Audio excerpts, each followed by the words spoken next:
Dear students, आज इस video में हम लोग इंग्लिश प्रोज का जो लेसन है दी होम कमिंग, यानी आज के इस वीडियो में हम लोग दी होम कमिंग लेसन, जिसका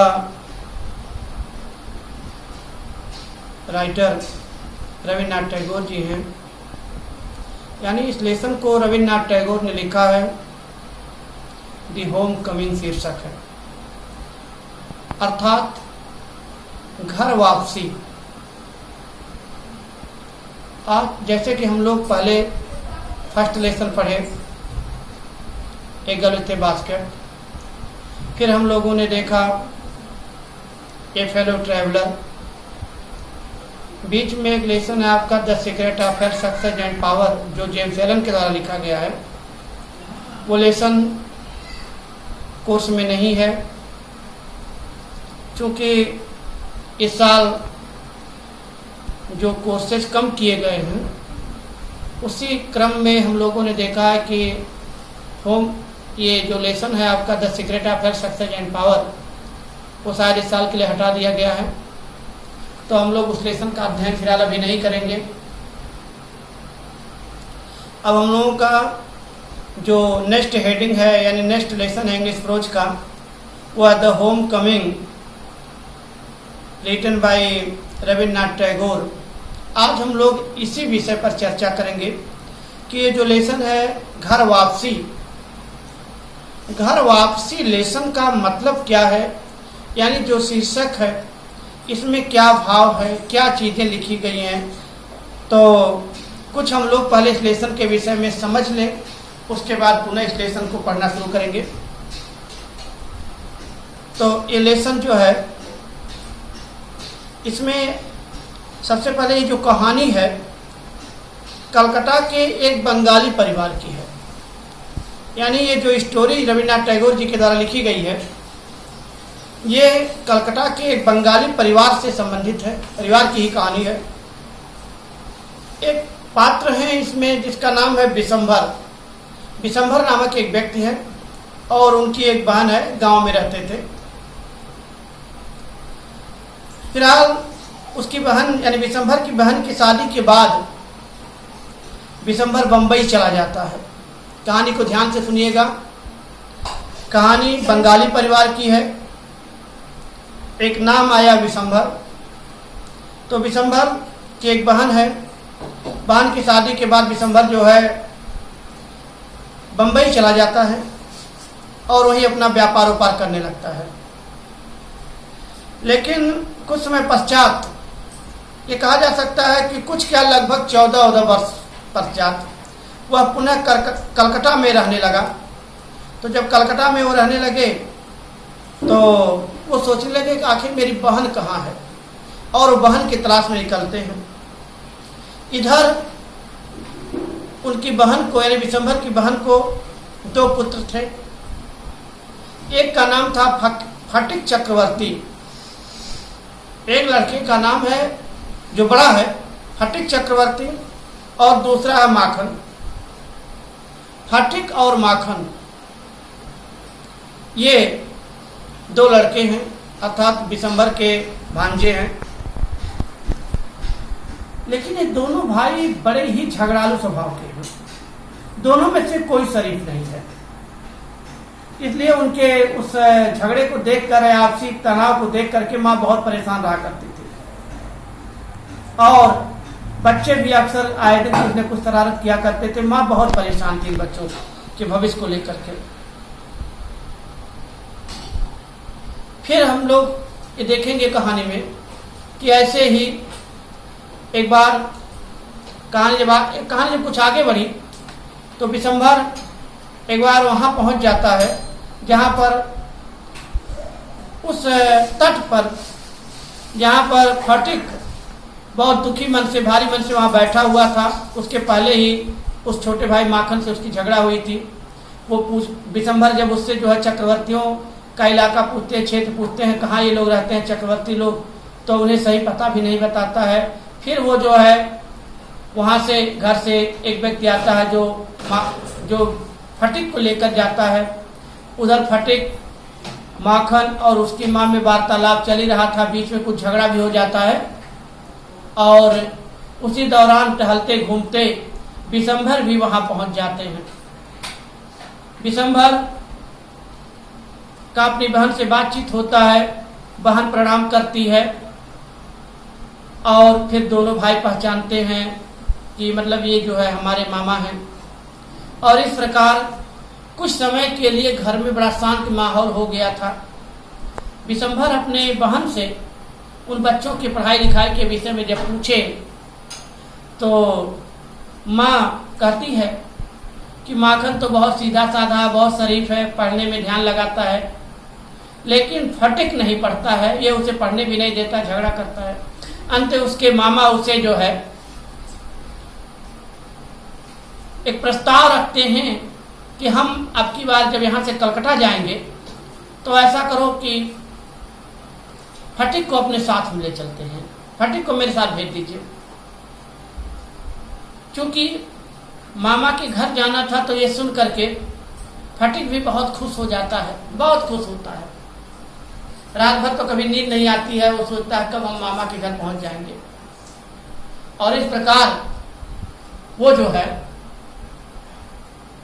अपना जो खेलने उलने का सामान था वो भी माखन को दे देता है, सारा आपसी जो मतलब तनाव था वो खत्म हो जाता है।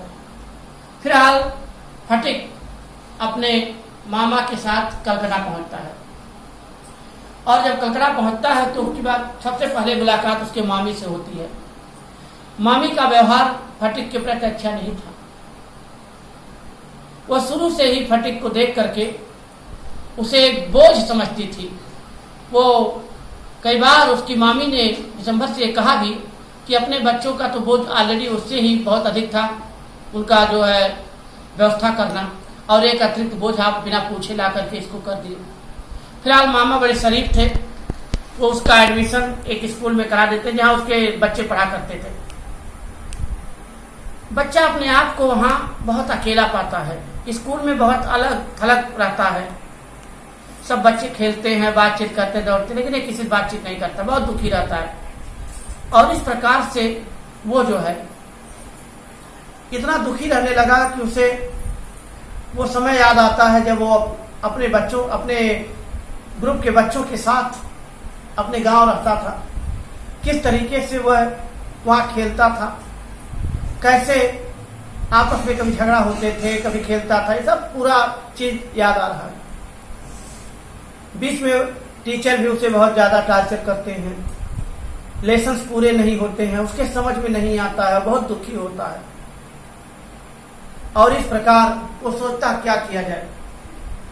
अंत एक बार फटिक निर्णय लेता है कि हम यहां से अपने गांव वापस चलते हैं, क्योंकि उसे वहां अच्छा नहीं लग रहा था, बहुत परेशान था। स्कूल में टीचर, घर पर मामी, ये ज्यादा दुख दे रहे थे। तो उसने निश्चय किया कि अपने गांव चले जाते हैं। अंत में जब वो गांव जाने का निश्चय करता है, स्कूल से आते समय वो घर नहीं आया। फिर उसे खोजने के लिए, तलाशने के लिए सब लोग इधर उधर दौड़ धूप करते हैं, देखते हैं। अंत में फटिक कहीं मिलता नहीं है। तब पुलिस की सहायता ली जाती है, पुलिस को इन्फॉर्म किया जाता है फटिक के विषय कि फटिक गायब हो गया, या उसकी जानकारी पुलिस को दी जाती है। और इस प्रकार पूरा दिन व्यतीत होता है। मौसम भी बहुत खराब था, बारिश हो रही थी। अंत में पुलिस उसे कहीं पकड़ती है, लेकर आती है। बहुत भीगा हुआ था, पूरा शरीर जो है एकदम मिट्टी और तमाम चीजों से तप रहा था, मतलब पूरी शरीर में मिट्टी लगी थी और बुखार से उसका शरीर तप रहा था, अर्ध विक्षिप्त स्थिति में था। उसे पुलिस उतारती है। विशंभर अर्थात फटिक के मामा उसे ले जाते हैं, उठा करके किसी तरीके से अंदर कमरे में उसे सुला देते हैं। और वह उसी स्थिति में कुछ ऐसी बातें करता है जो बहुत ही दयनीय है। कहता है छुट्टियां आ गई, क्योंकि उसे बताया गया था जब छुट्टी आएगी तभी तुम अपने माँ के पास जा पाओगे। और फिर उसकी स्थिति बहुत खराब, यानी दिन प्रतिदिन खराब होती जाती है। अंत में विशंभर को लगा कि इसकी माँ को बुला लेना चाहिए। माँ बुलाई जाती है। माँ आती है, सीधे दौड़ करके उस लड़के के कमरे में पहुंचती है। बेड के इधर उधर वो घूमने लगती है, बहुत दुखी होती है, रोने लगती है। और इस प्रकार वो जो है कहता है छुट्टियां आ गई, छुट्टियां आ गई हैं। वो बहुत दुखी होता है। ऐसे करते करते उसकी आवाज़ बंद होती है। माँ बहुत दुखी हो जाती है, रोने लगती है। वो कुछ बड़बड़ाता रहता है, हमेशा कुछ न कुछ ऐसे बड़बड़ाता है जैसे mother holidays have come, mother holidays have come, माँ छुट्टियां आ गई हैं, माँ छुट्टियां आ गई हैं। यही वो बड़बड़ाता रहता है और माँ बहुत दुखी हो जाती है, बहुत रोती है। और इस प्रकार से यह एक बहुत ही करुण, बहुत ही ऐसे दुखद कहानी को, एक बच्चे की दुखद स्टोरी को, कि माँ से सेपरेट होने के बाद क्या क्या उसे कष्ट उठाना पड़ता है, बहुत ही दुखद भाव रविन्द्रनाथ टैगोर जी के द्वारा इस कहानी में व्यक्त किया गया है। वो इच्छा घर वापसी की, उसके मन में घर वापसी की जो इच्छा थी, उसी भाव को लेकर के ये कहानी लिखी गई है। इसका शीर्षक है, जिस तरीके से इसका शीर्षक एक्सप्लेन किया गया, बताया गया है, द होम कमिंग। वास्तव में फटीक घर वापस जाना चाहता है, समस्याएं बहुत ज़्यादा हैं। तो यहाँ पर ये बताया गया कि किस तरीके से रविन्द्रनाथ टैगोर ने उस बच्चे के जीवन को दो भागों में बांट करके बताया है। एक वो जब वो गांव में था, अपने माँ के साथ था, कैसे उसका जीवन चंचलता से भरा हुआ था। और जब वो अपने मामा के साथ कलकत्ता जाता है, कितना उदास और दुखी हो जाता है, वहाँ अपने आप को एडजस्ट नहीं कर पाता है और अंत में उसकी स्थिति बहुत ही खराब हो जाती है। और वह कुछ ऐसे ही बोलता रहता है कि माँ छुट्टियाँ आ गई, माँ छुट्टियाँ आ गई। और इस तरीके से कहानी का समापन हो जाता है। तो स्टूडेंट, आज के इस वीडियो में हमने आपको आपका जो लेसन है the home coming, Rabindranath Tagore के द्वारा लिखा हुआ, इसके विषय में बताया। इसके बाद ये लेसन क्या है, कैसे हमें उन लाइनों के साथ अध्ययन करना है, इसे हम आप लोग अगले वीडियो में जैसा भी होगा हम लोग देखेंगे, बताएंगे फिर। ठीक है, तो ये आपका यहाँ तक था। अगले वीडियो में हम लोग इसका स्टडी करेंगे। Thank you.